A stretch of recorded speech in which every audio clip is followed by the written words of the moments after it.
First of all, I guess flatter, flatter, compliment, compliment. My question was, basically, how was it to be in a relationship with each other, and were there any parts of your counterpart character that you liked more than the other person in real life?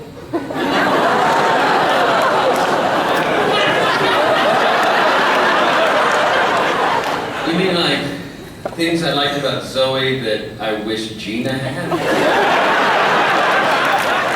That's exactly what I was asking.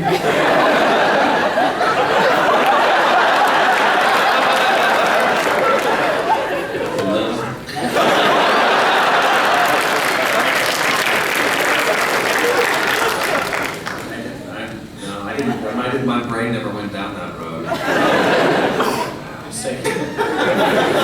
It was great being married. That's true. I mean, I think we both. It was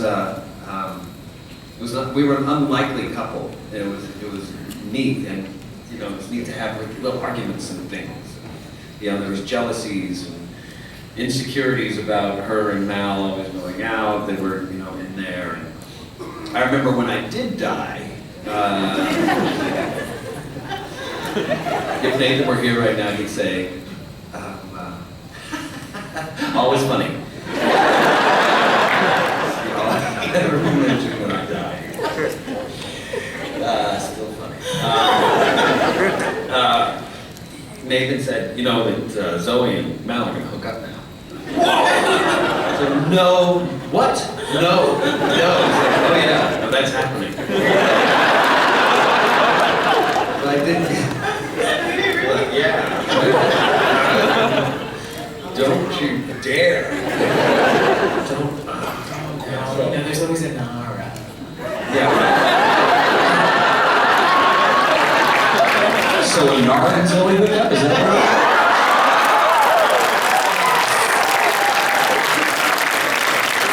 Morena on here somewhere. Actually, do either of you have Fillion on speed dial? I just texted with him the other day. No. Call him. He's away. We'll call him in January and went to voicemail. We'll see if he picks up for Alan and not for Jewel.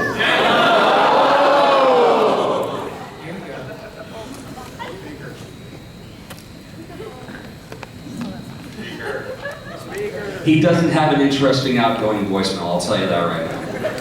Who, me? No, him. I haven't called you yet. We'll trade it. It's ringing.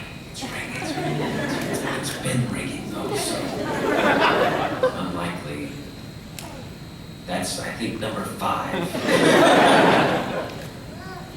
No.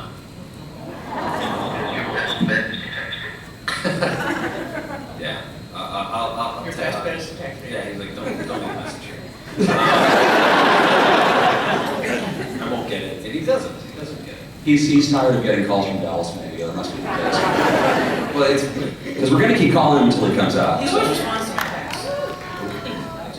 I'll text him. But the character, non-character question, I always get warm and happy when I talk to Alan and see Alan, and when I watch clips of the show. I loved us together. It's truly the healthiest relationship that I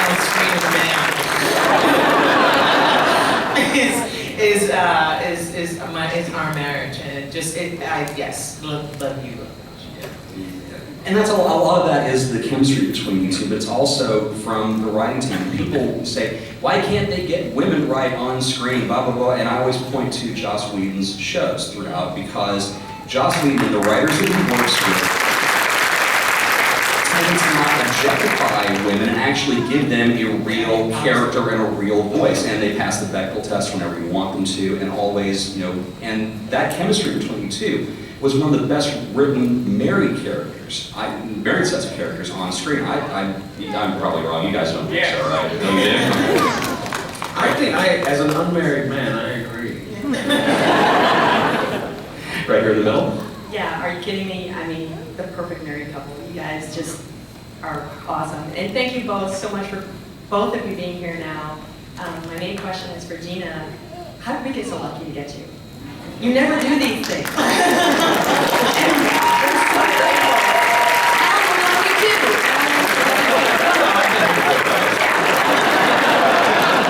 get it. What made you decide to come to Dallas? Well, time, the timing of it actually panned out. Usually I'm working and I'm busy, or now I'm working out of the country. But it's never fallen in at like the right time. And this actually, we were meant to wrap Suits originally 2 weeks ago. And then the offer for the con came through, and I thought, oh, I'll be wrapped. This is great. I'll be able to do it. And then the writers got behind, and then they kept getting behind, and it looked like I wouldn't be able to come. But the organizers were really cool and great about working around my schedule. But guys, yesterday I have to sort of confess this to you. I finished shooting on Suits. This episode that we're in the middle of, on Friday, well actually Saturday morning at 3 a.m. I went home, took a shower, packed a bag, got in the car at 6 a.m., got to Dallas, changed my clothes, freshened up, and got to you all, and did not sleep. Let me say this, don't pat me on the back. You guys were so fantastic and so awesome. I did not feel tired. You fed me up with so much energy and love yesterday that it has been my absolute pleasure and honor to be here. And share this.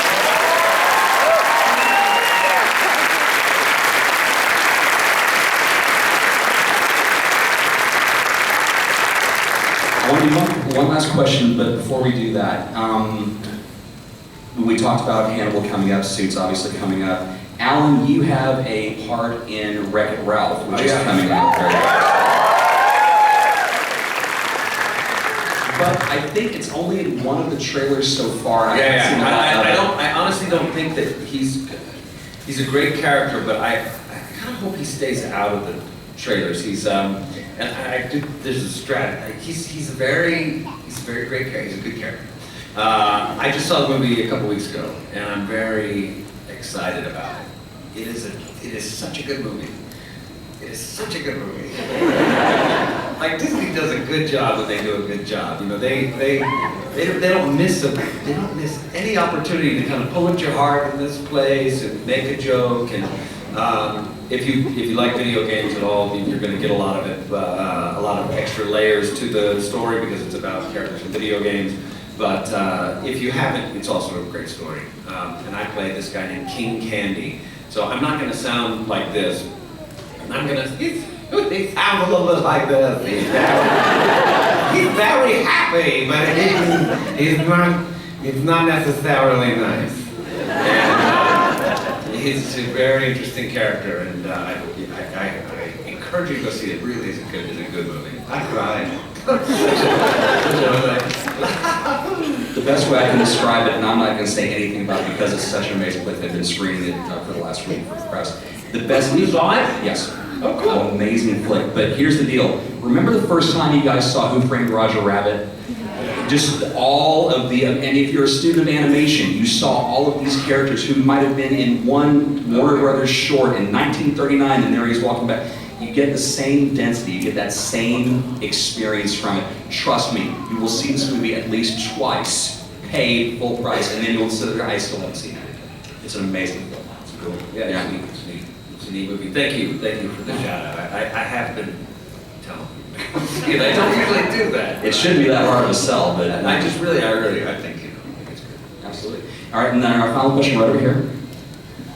First, I'd like to thank Gina and Alan for coming out here Oh, that's very and nice. part of the best science fiction show, even though it was the shortest in two. Thank you very much.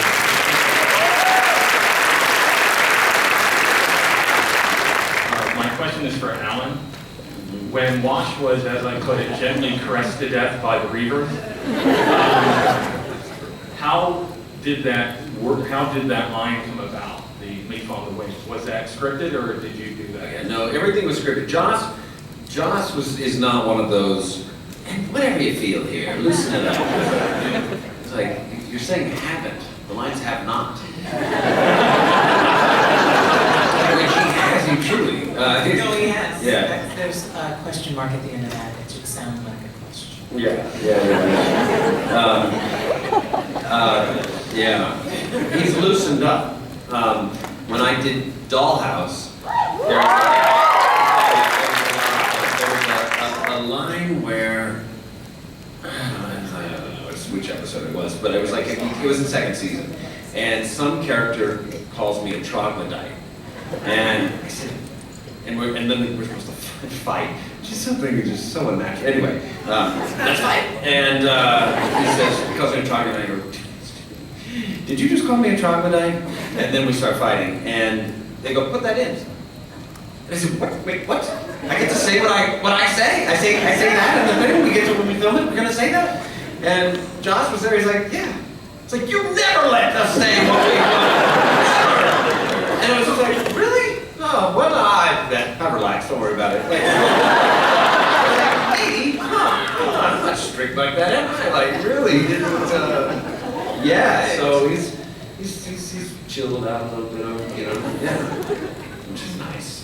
I was supposed to bring it back to the middle because there was one last question. Ma'am, show me your tattoo real quick.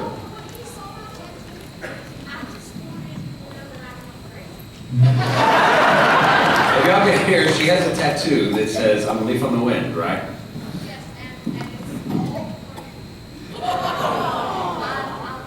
And it's all for me, and she loves me, and she's not crazy. I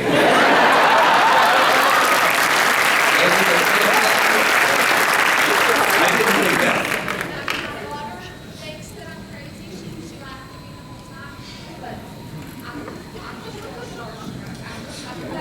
Well, God bless you.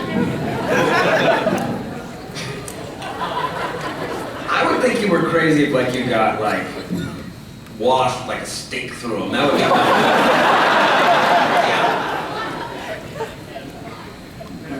I don't think that's going to happen. I'm going to come back to life. I have to, there is a science channel who's been doing a great job. They've rerun the shows. You've probably seen them on TV. They do a great job with the promos. It's almost like what you want it to be. Whenever Fox did our promos, I was like, might as well be walking on the sun. And a girl in a box, what's that about? I was like, what? It's out there. Yeah. Guns and space. Like they don't get the show at all. From the very beginning, they didn't know how to do it. And but sci-fi is they're great. We're getting the band back together. This really good promos, and we did a 10-year anniversary thing that November 11th on the Science Channel. November 11th. Okay, yeah. so there's a lot of the questions. If you had a question you didn't get answered, it might be answered there, and it might be answered by Joss Whedon or by Nathan Fillion, or Tim Minear was there, the Baldwin, and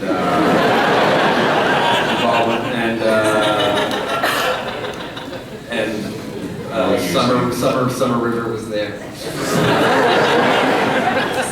And you were missed. You were so missed.